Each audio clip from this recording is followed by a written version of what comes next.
বিধান শিশু উদ্যান মেধা উন্মেষা খোয়াইচালা কমিটির ব্যবস্থাপনায় শুক্রবার তেলিয়ামুড়া ও শ্রেণী কুমার স্মৃতি কমিউনিটি হলে অনুষ্ঠিত হল মাধ্যমিক উচ্চ মাধ্যমিক পরীক্ষার্থীদের মধ্যে সাজেশন বই বিতরণ কর্মসূচি।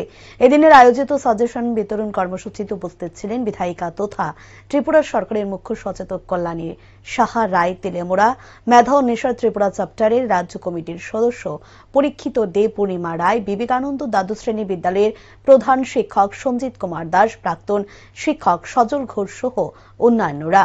এদিন তেলিয়ামুড়া মহকুমার বিভিন্ন বিদ্যালয়ের ৩ শতাধিক মাধ্যমিক ও উচ্চ মাধ্যমিক পরীক্ষার্থীদের হাতে এই সাজেশন বই তুলে দেওয়া হয়। অনুষ্ঠানে বক্তব্য রাখতে গিয়ে মুখ্য সচেতক কল্যাণী সাহা রায় বলেন, সফল হতে গেলে সবসময় এগিয়ে থাকার মানসিকতা নিয়ে চলার পরামর্শ দেন ছাত্রছাত্রীদের। এছাড়াও বিএসইউ মেধা উন্মেষার এই উদ্যোগে ভূয়সী প্রশংসা করেন তিনি। সেখানে কিন্তু পরীক্ষার পরীক্ষাটাই হচ্ছে সবচেয়ে বেশি গুরুত্বপূর্ণ।